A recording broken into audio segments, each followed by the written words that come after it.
Boa noite. Vamos chamar a Faíla.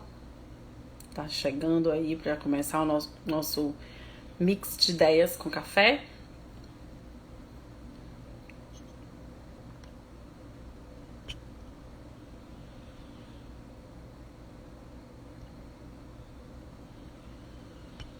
Lucas, estamos começando.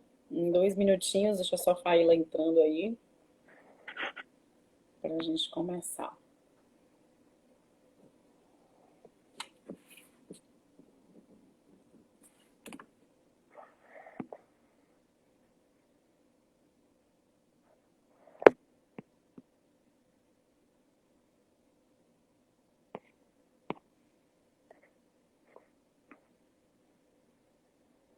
Olá, Suzana, boa noite.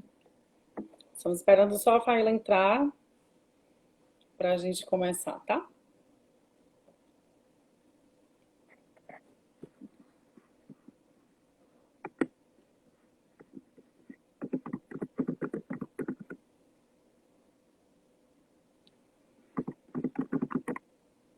Pronto, entrou aqui. Vou mandar, amiga.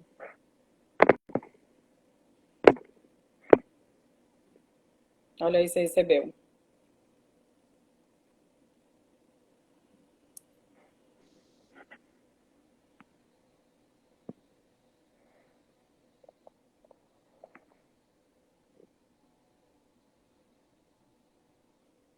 É, Lucas, verdade. A gente fez várias reuniões aí no Amazonas e, tipo, aqui aí deve ser umas 4h30, né? 4h30, porque eu lembro que a gente fazia esse horário, 7, 7h30, era mais ou menos isso. Olá, Kel, boa noite. Sejam bem-vindos. Tô só esperando a Faíla entrar pra Oi, gente gente, começar, conseguem me tá? ouvir, me ver?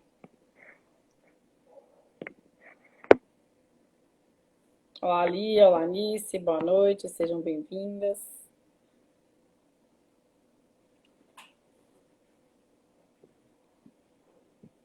Hoje é o nosso mix de... Oi, Fai, não conseguiu, não? Acho que agora vai. Só um minutinho, que apareceu aqui pra mim. Vê agora.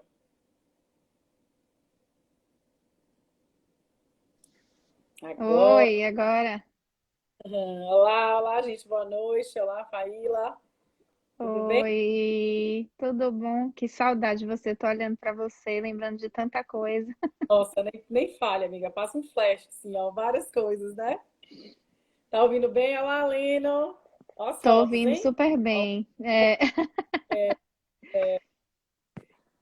me conte como você está, antes da gente começar, enquanto as pessoas estão chegando aí, 5 minutinhos pra gente começar. Então, a gente tá aqui feliz no dia de hoje, porque hoje foi um dia muito importante aqui.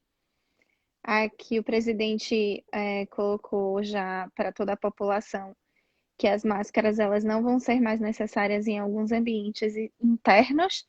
A gente já Eu tinha, vi. para quem é vacinado, né? A gente já tinha perdido a restrição para ambientes externos e hoje ele comunicou que para ambientes internos a gente que é vacinado, né? 100% vacinado, não vai precisar usar máscara.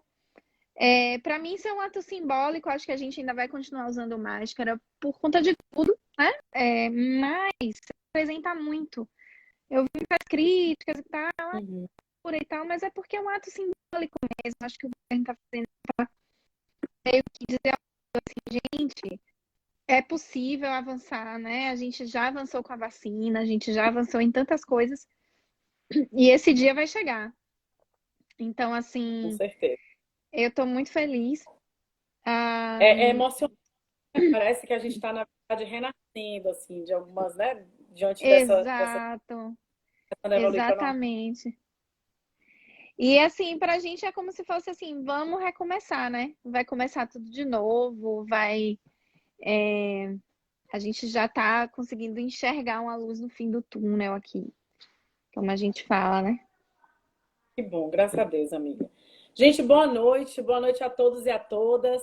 Estamos aqui, sejam todos bem-vindos no nosso mix de café, de ideias com café. Na verdade, essa ideia veio desde 2018, né? Na mesma época, foi no mês de maio. A gente queria montar uma reunião com enfermeiros e técnicos de enfermagem no mês de maio, Faíla. E a ideia surgiu, falei, gente, vamos tomar um café em algum lugar, né? Quem sabe conversar e tal. E aí, para variar, sua amiga inventa arte, né? E aí criou um mix de ideias com café para a gente bater um papo, falar sobre enfermagem, tentar empoderar, criar ideias, falar de qualidade, de inovação, de segurança, de estudos, né, de ensino, de pesquisa, de tudo. Então, 2018 para cá, né, várias coisas aconteceram. Eu resolvi, na verdade, voltar a isso exatamente nesse mesmo mês, já que estamos todos comemorando. Parabéns a todos os enfermeiros, que foi nosso dia ontem, né? Dia 20 a gente tem mais uma comemoração, mas acho que é uma grandiosidade mesmo a gente poder, diante da pandemia, conseguir comemorar alguma coisa em termos de qualidade de serviço, tanto e quanto a gente vem mostrando que somos e o fortalecimento que temos. E por isso precisamos segurar a valorização do que somos como profissional. Então, trago hoje, na verdade, no nosso mix de ideias com café, mais uma enfermeira maravilhosa, até porque o mix teve a ideia desse mês, né? De estar trazendo como tema principal enfermeiras fantásticas. Estamos hoje com Faíla Pereira, uma enfermeira excelente e fantástica, que vocês vão ouvir hoje a história do tema dela, que é a coragem de mudar. Faíla é enfermeira, é mestre em tecnologias em saúde pela Faculdade Baiana, é doutoranda hoje em práticas de enfermagem na Universidade dos Estados Unidos, é Brasil Registers nos Estados Unidos também. Ela hoje está morando nos Estados Unidos, é baiana, mas está morando nos Estados Unidos há mais ou menos um ano, 6 meses, um Um ano ano e faz. meio. Um ano e meio. Meu Deus, como passa rápido. Meio, né? E é consultora em saúde digital aqui no Brasil e lá nos Estados Unidos. Faz, seja muito bem-vinda, muito obrigada por aceitar esse convite. Eu acho que a gente vai ter uma noite fantástica, com uma enfermeira fantástica. Vou até preparar as canecas, por favor, preparem os cafés, que hoje vai ser borbulhando de ideias, de novidades, de coisas boas, o que ela vai mostrar aí, tudo que é possível e como é possível ser e fazer acontecer, né? Com mudança, sendo enfermeira em outro país. Beijo, amiga, a fala é sua. Fique à vontade. Ai, Kari, obrigada. Gente, eu preciso também colocar que uma enfermeira fantástica, né, faz acontecer. Então, Karina, nossa, eu sou suspeita para falar de Karina. É rasgação de seda mesmo, gente, é assim mesmo. A gente se ama, se adora, a gente trabalhou juntas, a gente conhece uma a outra como profissional, a gente conseguiu viver momentos de tensão, momentos de alegria, momentos diversos juntas de angústia, né? Então a gente consegue, a gente sabe exatamente como cada uma se comporta em momentos como esse, a gente se conhece muito. Então eu posso dizer, afirmar que ela é uma das melhores enfermeiras que eu conheço, referência em Salvador, Bahia, Brasil, também mestre, enfim, ela devia ter falado dela, mas eu entendo o papel de anfitriã, né, Karen? E vocês que me seguem, por favor, sigam a Karina, porque ela traz um conteúdo muito interessante voltado para gestão, qualidade, segurança. Ela respira isso, corre nas veias dela. E assim, eu acho que não tem nada melhor do que você absorver conteúdo de outro colega e que um colega que domina. Então, tá aí, cara, para vocês seguirem para a vida.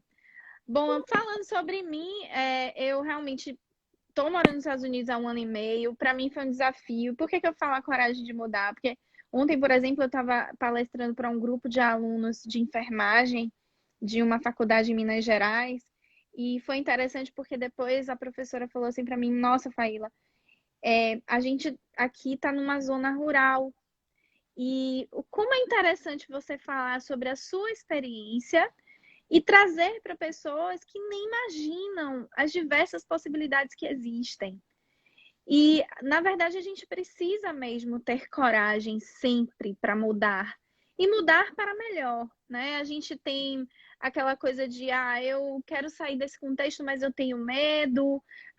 Será que eu mudando aqui vai ser bom?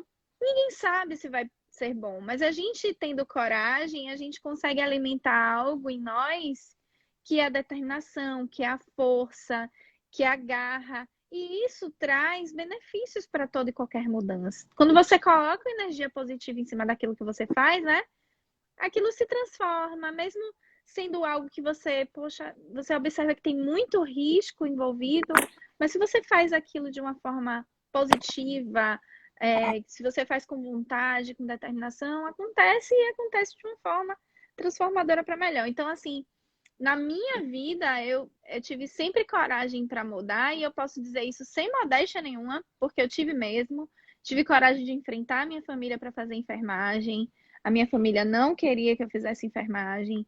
Eu fui muito julgada por conta disso. E hoje as pessoas entendem, enfim, era uma fase em que a enfermagem ainda era muito mais vítima de preconceito do que é atualmente. Eu posso imaginar, cara, que você também sofreu isso. Então, assim, eu fui muito criticada por ter escolhido a enfermagem. E eu sempre disse que eu tinha escolhido a enfermagem porque eu queria ser feliz. E não por eu querer ser rica ou estar numa profissão do momento, ou uma profissão prestigiada. Não, eu queria ser feliz de alguma forma.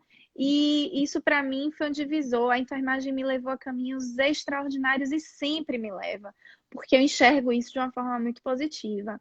Às vezes eu via os alunos, né? Eu coordenei curso de graduação, de pós-graduação, e eu vi os alunos muitas vezes desmotivados por certos comentários, por certas posturas de profissionais no mercado de trabalho, né?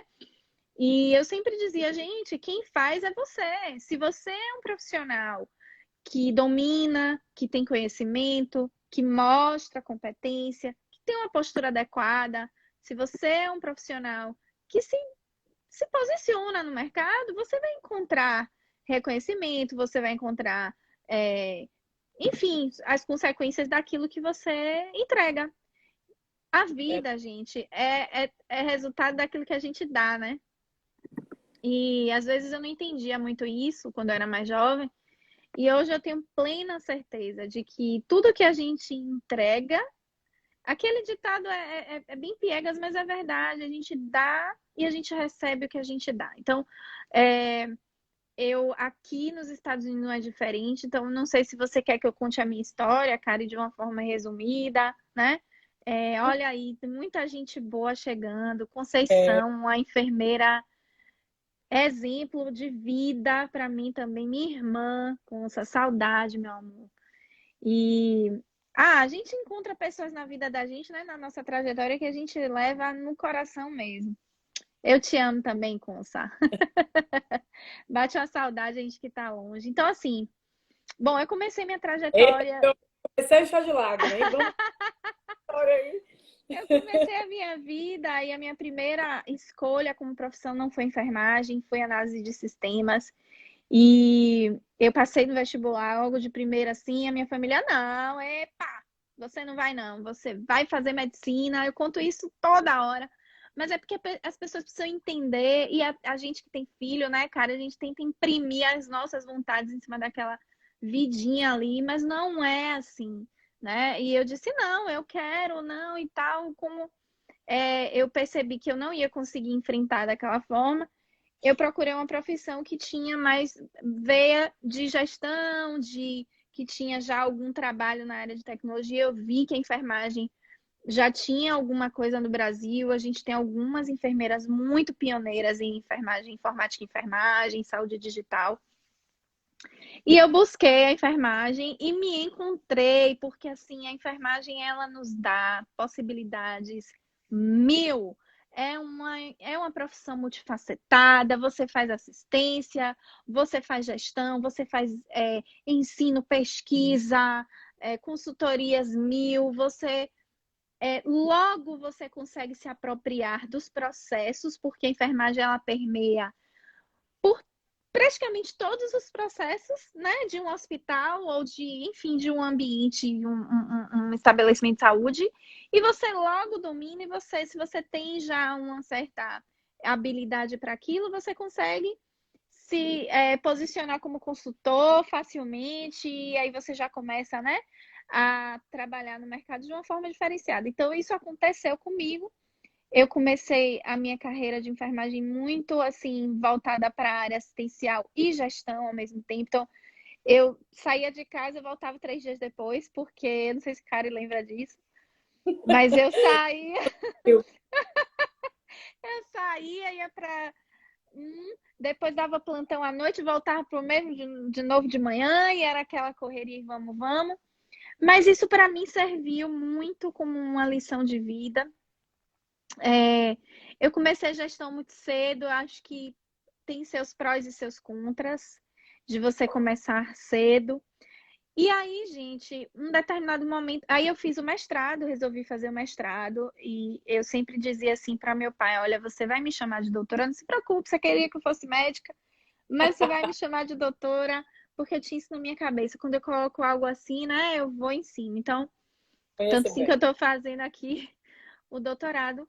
Mas, de repente, cara, assim, inclusive uma das coisas que me motivou muito foi um artigo que eu li de um pai que perdeu o filho. E esse pai, ele tinha um alto cargo em uma multinacional e ele saiu com. Ele não dava muita atenção à família e tal, ele tinha muitas atribuições, mas em um determinado momento ele resolveu chamar o filho para fazer um Cooper na orla. E ele saiu com o filho, ele estava tomando água de coco com o filho morreu, caiu no chão e morreu. Teve uma parada cardiorrespiratória, ninguém conseguiu reanimá-lo, e ele perdeu o filho ali, na rua, no momento que ele estava tentando, enfim, ter um momento com o filho, e ele parou para pensar e repensar a vida dele. E aí ele colocou assim: eu preciso ressignificar tudo que eu tenho na minha vida. Então, se eu morresse hoje, né? Digamos, se eu morresse hoje, não, desculpa. Se eu tivesse a certeza que eu ia morrer amanhã, quais seriam as prioridades da minha vida? Será que eu teria que mudar a minha listinha de 1 a 10? Então, hoje a minha prioridade 1 é o trabalho. Se eu morresse amanhã, claro que não ia ser o trabalho. Obviamente que a gente não vai viver dessa forma, de uma forma tão radical. Mas isso me tocou no sentido de que, assim, a gente precisa também ter o equilíbrio disso e ressignificar algumas coisas. E aí, eu estava planejando umas férias com meu marido e me bateu, assim, eu tava com um projeto imenso, eu estava dando Lembro. consultoria e estava numa vida super agitada. Eu estava fazendo doutorado também, mas em uma outra universidade. E aí eu falei assim, bom, vamos pesquisar como é ser enfermeiro nos Estados Unidos. Eu estava com férias programadas para aqui para os Estados Unidos. Aí meu marido olhou assim para mim, poxa, vamos pesquisar. E aí eu pesquisei e vi que existia, né, uma possibilidade muito, assim, factível de fazer o processo imigratório. E era um processo que eu precisava me dedicar. Mas assim, eu disse não. Eu vou colocar uma meta de 1 ano e meio. Eu vi que alguns enfermeiros que fizeram.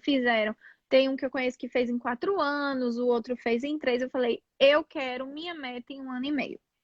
Aí meu marido falou assim: ai meu Deus, você com suas metas e tal e tal. Mas olha, por incrível que pareça, foi exatamente 1 ano e meio. Em um ano e meio depois que eu tomei a decisão, eu estava entrando aqui nos Estados Unidos como cidadã, ou como residente permanente. Mas o que que aconteceu nessa coisa toda e por que que eu tomei essa decisão? Porque muita gente pergunta, né, Orfaino? Você estava com sua carreira no Brasil, você estava, né, assim, palestrando no Brasil inteiro, dando consultoria. Por que que você resolveu fazer isso? E aí vem a história da ressignificação. No Brasil, eu estava trabalhando muito, meu marido estava trabalhando em 2, 3 empregos para a gente ter uma vida que desse para, enfim, fazer o que a gente queria fazer, para pagar a escola do nosso filho, uma escola que a gente queria que ele estudasse. E aí a gente pensou assim, bom, se lá nos Estados Unidos a gente vai conseguir trabalhar 3 vezes na semana, a gente vai ter mais tempo para a gente, para a família, para o nosso filho e etc. Vamos tentar. Se não der certo, a gente volta.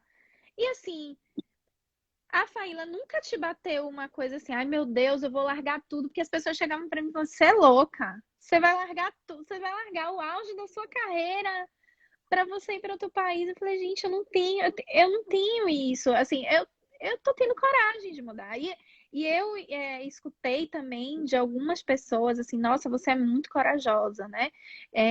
Você fazer isso, você com 36 anos, e já assim, nossa, ir para outro país, 36, quando você entra nos 40 já no Brasil, você já fica assim, pronto, acabou a carreira, né? Pô, Eu acabou a carreira, se eu ficar, deixa eu ficar aqui na minha quieta, porque se eu mudar de vínculo, já vai ser um problema.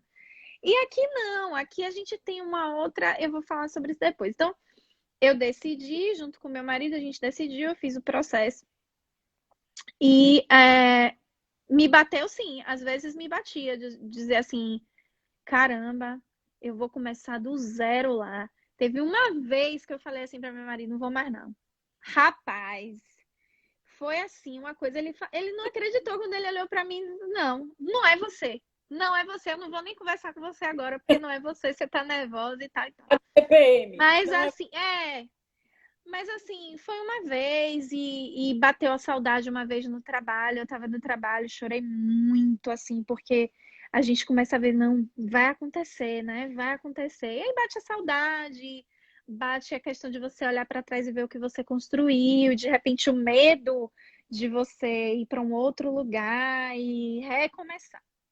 Mas o recomeçar também me anima muito, me motiva demais, né? Então, assim, eu recomecei em um outro país. E como foi aqui, né? As pessoas te acolheram, Faíla? Como foi isso? Você sofreu preconceito? Você com 38 anos, como é que foi isso, né? Com 37, na verdade. Eu cheguei aqui com 36 e agora eu tô com 38. E aí, o que que aconteceu? Eu cheguei aqui com a coragem imensa, imensa de recomeçar. E eu não disse não a tudo que me ocorreu, tudo que veio até mim, né? E eu também não disse não àquilo que eu considero importante para mim e para minha família. Então, ah, eu cheguei aqui, as pessoas me acolheram, nunca me viram na vida, me deram boas oportunidades, eu consegui desenvolver bem, assim, fazer parte de comitê, já me envolvendo em atividades que não somente assistenciais e dando consultoria. E assim, eu parei e pensei, gente, as pessoas nunca me viram, né? Só estão aqui conhecendo o meu trabalho.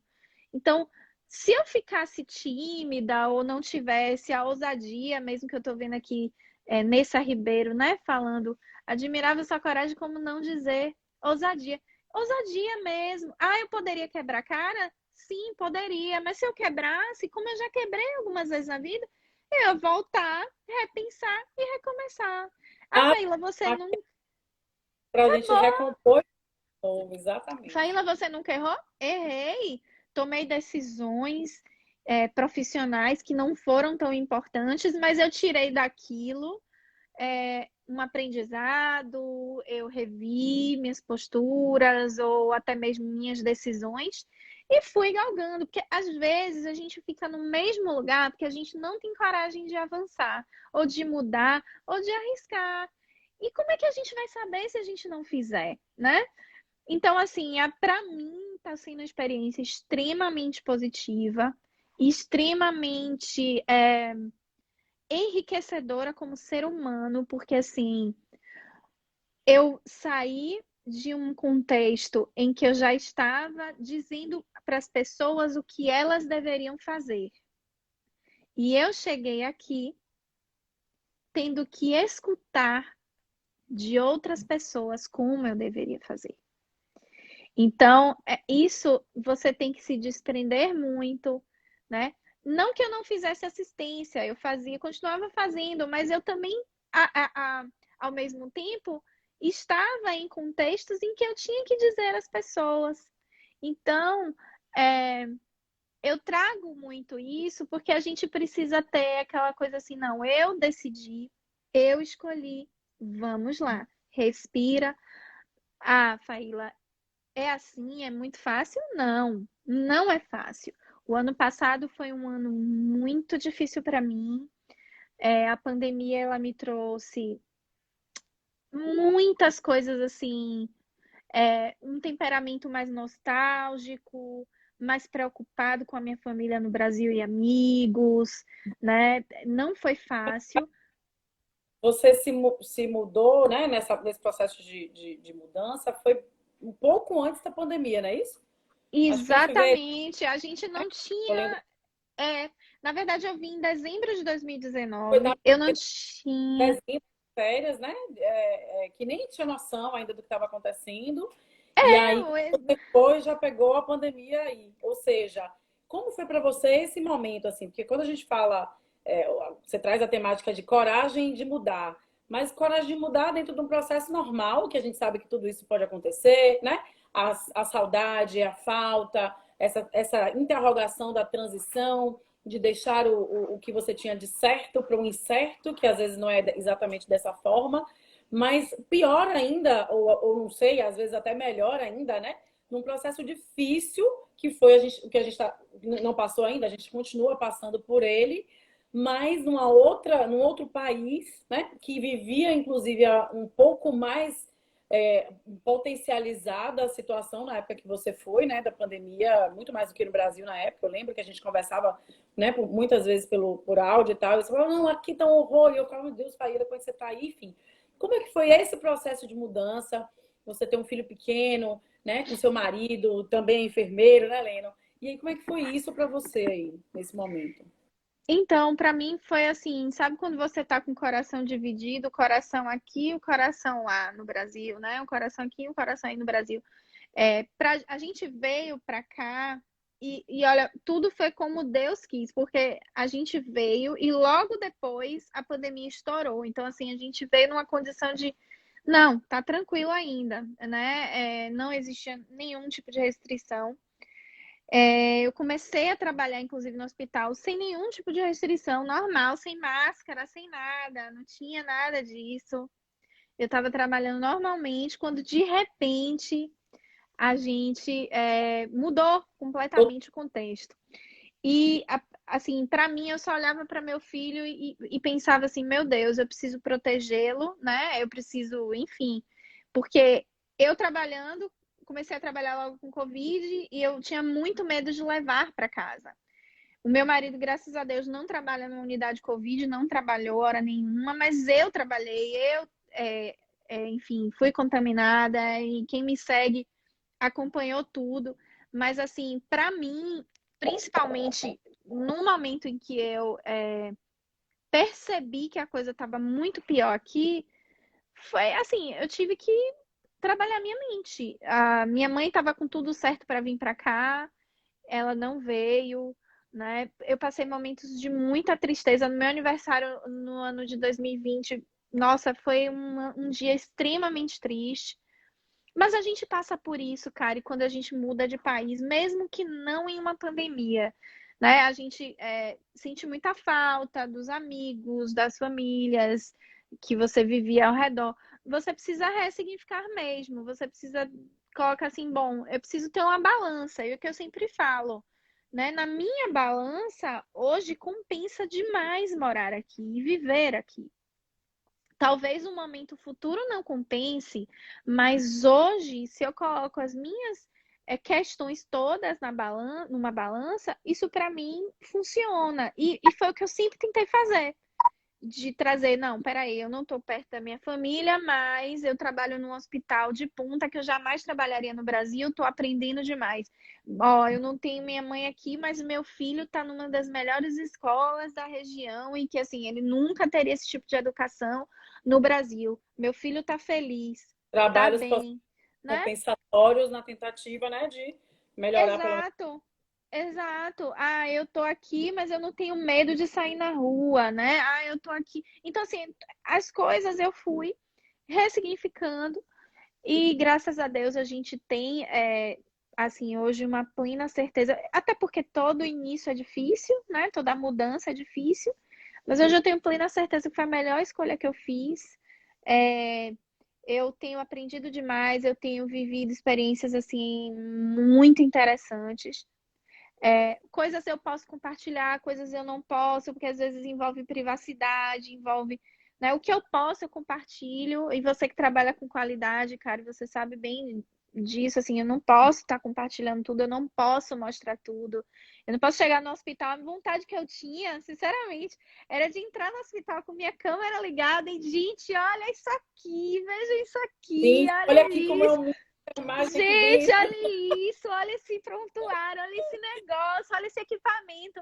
O máximo que eu pude, eu fiz, né? Assim, até então eu faço, mas é complicado. Mas eu queria, é como meu marido fala, eu queria pegar as pessoas que a gente ama, a gente queria pegar as pessoas que a gente ama, botar na caixinha e trazer para cá e morar aqui com a gente, né? Principalmente nesse momento agora que o Brasil tá tão difícil de, né, de gerir algumas coisas, a gente tem acompanhado. Mas é isso, eu acho que a gente tem que sempre botar, ter uma balança, Karen. E na vida, mesmo vocês no Brasil, né? Se vocês forem tomar alguma decisão, pensar justamente nisso. Ah, eu vou trabalhar num lugar ou no outro, quais são os prós e os contras, né? O que é que eu vou ganhar com isso, o que é que eu vou perder com isso, como seria esse movimento na minha vida, alguém vai sofrer com isso, vai ter alguma repercussão ao meu redor. Tudo isso a gente precisa pensar. E o que eu gostaria até de complementar, e você há de concordar comigo, porque você também já viajou para países, né, diferentes, é que imigrar para outro país não é para qualquer pessoa. E quando eu falo isso, eu falo que não é para qualquer pessoa porque eu sou melhor do que a outra pessoa, não. É, é porque não é algo muito diferente e que certas pessoas não se adaptariam. E eu posso nominar algumas pessoas que eu conheço bem e que não se adaptariam com esse tipo de mudança de vida, né? Então, eu tenho muito cuidado quando eu falo na internet, e a gente é influenciadora, né, cara? Então, a gente precisa ter muito cuidado. Aqui a minha vida é maravilhosa, é uma beleza, eu amo estar aqui. Mas talvez você que faça o mesmo movimento que eu, pode ser que você se frustre, né? Então, Verdade, pega um pouco daquilo que você falou, Faila. O ressignificar tem conceitos diferentes para cada um, né? Eu posso me ressignificar no meu trabalho, eu posso ressignificar na minha casa, não necessariamente eu preciso mudar de país, mas eu posso tentar fazer isso de outras formas, né? Eu vou pegar um pouco do gancho da sua fala, porque eu acho que quando a gente fala de a coragem, quando você traz, né, a temática, a coragem de mudar, a gente está falando de Faíla Pereira, que é enfermeira, que é doutoranda, que é mestre, que teve uma vida maravilhosa aqui no Brasil, mas que ela teve e tinha, né, uma expectativa, uma necessidade de ressignificar de uma forma diferente, levando e conduzindo aquilo que ela sabia, inclusive, porque fala muito bem inglês. E aí vamos tentar ver o que seria uma nova vida com um filho pequeno, que também acaba sendo um facilitador, né? Muitas vezes é um facilitador, em outro país. Mas isso não quer dizer que todo mundo precisa fazer da mesma forma. Isso né, é importante que a gente saiba, até porque são cidades diferentes, são culturas diferentes, a aceitabilidade é diferente. Muitas vezes nós brasileiros somos, né, mais empolgados com algumas coisas, e isso pode trazer um outro movimento. Sueli sim. fazendo aqui para a gente, perguntando, na verdade, se existe algum elemento que você identifica, porque você estava falando um pouquinho sobre a sua contaminação, né? No processo que você foi para aí e aí acabou se contaminando, etc. Se você identifica isso, algum fator que levou você a se contaminar de um modo bastante crítico, assim, da situação. Sim, sim. Na verdade, a gente tem hoje, aqui nos Estados Unidos, cada hospital tem um protocolo diferente. Na verdade, o CDC, que é como se fosse o Ministério da Saúde, né? Enfim, é um órgão mesmo, que é responsável pelas políticas públicas. É, Eles divulgaram vários guidelines no início da pandemia, porém, eles mudavam muito todos os dias, porque era tudo muito dinâmico no início, né? E os hospitais eles não tinham fôlego para acompanhar. Então, por exemplo, o que é que eles estavam fazendo lá? Eles estavam processando as N95 em raios UV, né? Depois se viu que não era mais para processar em raio UV. Aí eles adquiriram respiradores, aqueles 3M que a gente usava. Porém, se você não fizer uma higiene adequada, né, no final ou durante o uso, você não fizer o uso dos wipes que eles usam, assim, a gente tem lencinho para tudo aqui, né? Se a gente não usa o lencinho adequado, usa um outro tipo de lencinho, enfim, tudo isso interfere, porque a gente começou a utilizar EPIs de uma forma mais perene. Então, assim, a gente usa aquela máscara da 3M durante 2 meses, 3 meses, a mesma máscara. Então, eles começaram a identificar que era um fator muito mais comportamental Exatamente. do que o próprio EPI, do que o próprio suprimento que o hospital entregava, né? Por exemplo, na hora do almoço, a gente tirava as máscaras para se alimentar, porque como eu trabalho em unidades fechadas, né? A gente não sai. Então, assim, a gente tira o EPI para se alimentar, e aí, vez por outra, chega um colega perto e tal. Então, eu me lembro bem, é, no momento em que eu estava ali trabalhando, e eu tenho, assim, quase certeza como eu me contaminei no trabalho, que foi justamente no horário de almoço. Então eu estava. E assim, a gente tira o EPI, a gente tem que ter uma sacola para colocar o EPI, ou desprezar, se for um N95 e pegar outra e utilizar. Então, tudo isso é comportamental. Eu me lembro que eu tirei meu EPI, mas uma pessoa que estava próximo de mim, ela também testou positivo. Ela estava, que a gente chama de 6 feet, né? A distância que é regulamentada, mas, enfim, em algum momento ela conversando comigo, ela pode ter chegado mais perto. E eu imagino que foi nesse momento que eu me contaminei. Mas por ser muito comportamental, os hospitais começaram. Porque antes você se contaminava, o hospital pagava todo o seu dia, todo o seu período que você estava fora. Então, se você tinha que ficar de quarentena, se você tinha que ficar em tratamento 15, 20, 30 dias, o hospital remunerava você, mesmo você estando em casa. Depois que eles passaram a identificar que era muito mais comportamental do que os próprios suprimentos e etc. que eles estavam entregando, eles passaram a não pagar, fazer uma investigação do seu caso para determinar se eles iam ou não pagar. Para ser Vamos retroativo. supor, se você teve uma intercorrência, você estava só com a máscara cirúrgica e você precisou entrar no quarto para salvar a vida do paciente, ele ia considerar isso como algo, né, que não foi comportamental seu, você foi ali para salvar, no ímpeto de salvar uma vida, ele pagaria os seus dias. Mas se, por exemplo, se ele investigando a sua história viu que você não atendeu nenhuma intercorrência, que você não se reportou em nenhum momento, reportou em nenhum momento a sua gestão, que você falhou no uso de um EPI, etc., eles estavam considerando como algo comportamental. Então, assim, é mais ou menos isso, sabe? Hoje é muito mais comportamental, porque a gente tem tudo aqui à nossa disposição. Pai, E agora com a vacina, então, adivinha quem tá aqui? Ed tá aqui, Ed Vanilza, lembra dela do subúrbio? Mandou lembro. as grandes guerreiras, suspeita, né? Suspeita. As quais tive a honra de trabalhar Suspeita. com a Ilha e com Karen no Hospital do Subúrbio. E como é maravilhoso ver vocês conquistando novos objetivos. Beijo, Ed, para você. Saudade. Beijo, beijo, muita saudade. O que você modificaria em você, assim, se você pudesse fazer a diferença quanto ao processo de prevenção? De prevenção da Covid? Caramba, isso é tão complicado, porque ah, Eu eu acho que acho tem que uma coisa sobre, um ponto, pegando o gancho aí do que ela está falando e trazendo um pouco da sua fala, a gente, essa coisa do comportamento é muito real, né?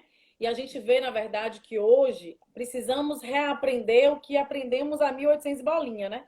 Nossa querida Florence já falava em é, 1800 bolinha, né? Sobre as questões relacionadas à prevenção, etc. E a gente precisou reaprender a paramentar e desparamentar. E aí traz você na sua fala, assim, no momento em que eu saía para almoçar, no momento em que eu saía, né, do hospital, que esse movimento pode realmente ter trazido alguma situação relacionada ao processo de contaminação. Aí eu acho que o que Sueli está falando aqui, Sueli, se não foi isso, você me corrija, é tipo assim, nesse processo, né, de prevenção, de trabalho em relação a isso, o que você acha que a gente precisa modificar? Em termos de conceito, você está trazendo, inclusive, um diferencial aí dos Estados Unidos para aqui para o Brasil. A gente viu e ouviu muito a OMS, né, e a Anvisa também a orientar em relação, e o Ministério da Saúde, em relação à questão do uso, uma hora a máscara N95 é válida por 15 dias. Depois eram 30 dias. Depois era tempo Isso, depois era apenas se você realmente molhar, enfim. Diante de várias circunstâncias que a gente via que a gente estava no movimento, inclusive, de perda de insumos, né? O que poderia acarretar, inclusive, num processo muito mais prejudicial do que você está, pelo menos, tentando trabalhar as medidas preventivas dentro da criatividade do que era possível, não o invencionismo, mas daquilo que era possível. Como é que você vê isso, né? Essa diferença do processo de prevenção, fazendo um comparativo até dentro do Brasil para os Estados Unidos, nessas novidades que você via. Eu lembro que a gente falava, você mostrava muita coisa. Aqui a gente isso. forma, aqui a gente tem isso, aquilo. O que você vê dentro dessa diferença mesmo que a gente precisa melhorar e que é possível que a gente trabalhe com um processo de prevenção igual, mais ou menos? Então, aqui nos Estados Unidos, eles investem muito em treinamento. Treinamento é a palavra, assim, de ordem para tudo. A começar do profissional que ele chega, ele é novo, o profissional que ele está começando no hospital, enfim, no serviço.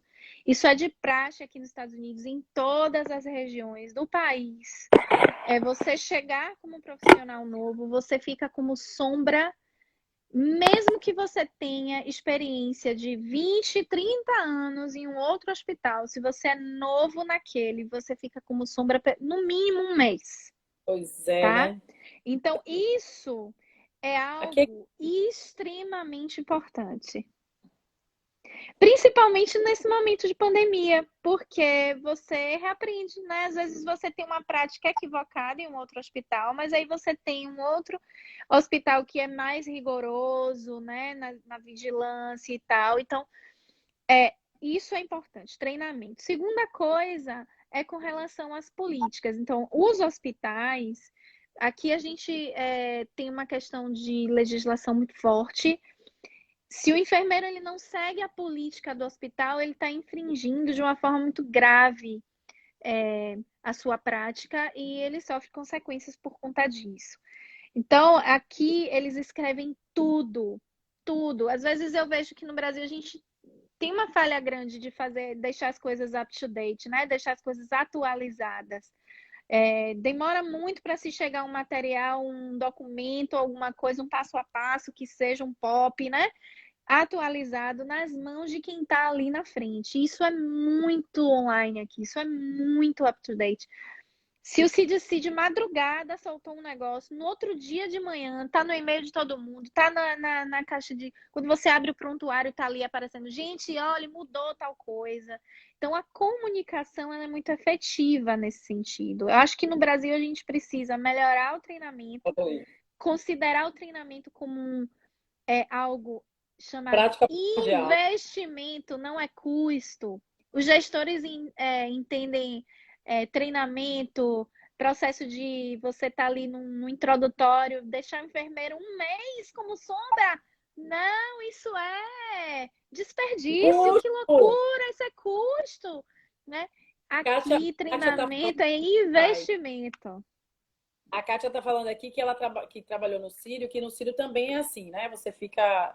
Na verdade, assim, Kátia, quando eu falei no Brasil é igual, que não é igual, a gente sabe que em alguns momentos, não, desculpa, em alguns hospitais tem isso mesmo. Por exemplo, eu trabalhei 15 anos no Hospital Sara e lá você tem realmente, né, um processo de treinamento, onde você é trainee, que a gente chama, em algumas instituições aqui no Brasil também tem um processo de trainee, mas o que Faila está trazendo é o processo sombra, literalmente, né? É você Literalmente.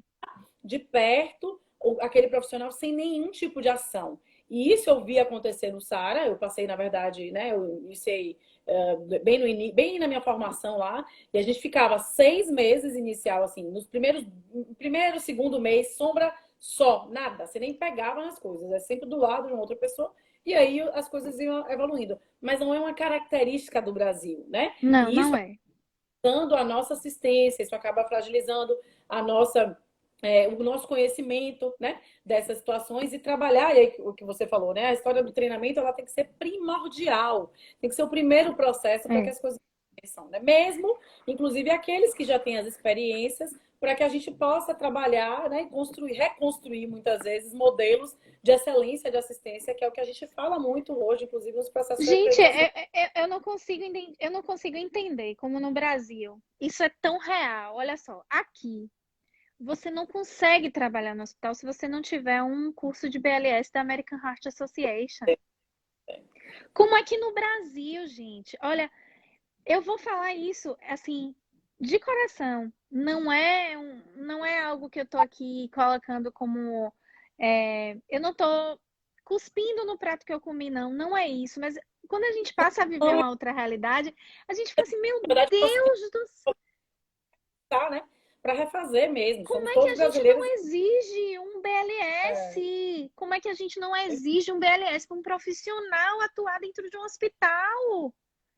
Né? exato. Assim, não tem como. Ah, não, mas o hospital dá treinamento. Não, pera aí, calma. Não é assim. A gente sabe que não é É, assim, né? A gente começa porque assim, eu vim de gestão no Brasil, você faz gestão no Brasil, a gente sabe que não é assim. Não é uma exigência. E se você for trabalhar em área crítica, UTI, semi-intensiva, você tem que fazer o ACLS obrigatoriamente.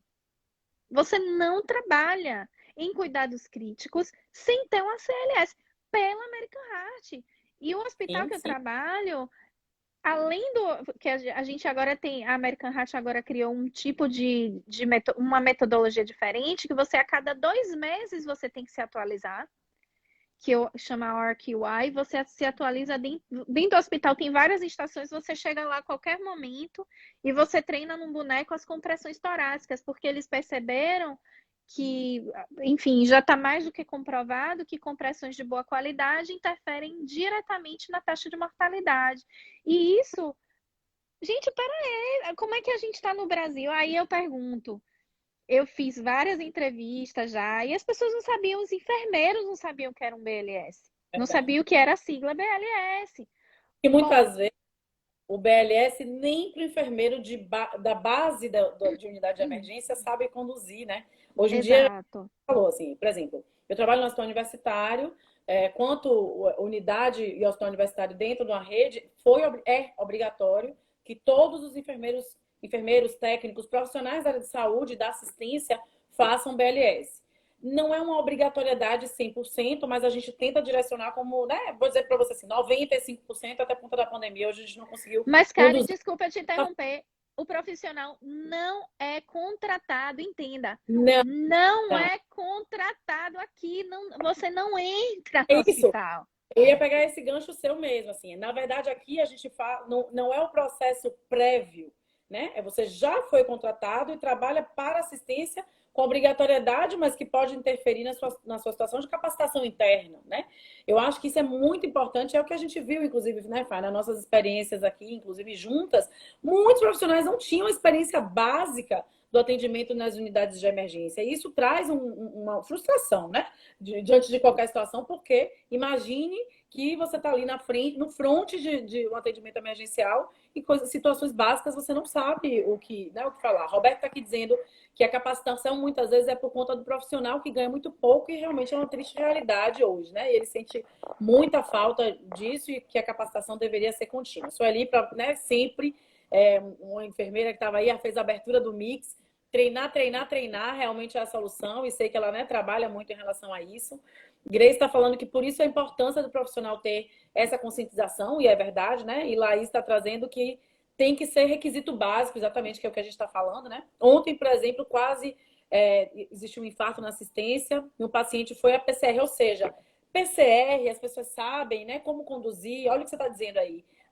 Nos Estados Unidos você tem um hospital que em módulos, né, em lugares específicos, você vai lá e faz o seu teste, ou seja, quanto mais manobras você sabe fazer, quanto mais testes você sabe conduzir em tempos menores, porque obviamente BLS aqui no Brasil você precisa fazer a reavaliação, revalidação em 2 anos.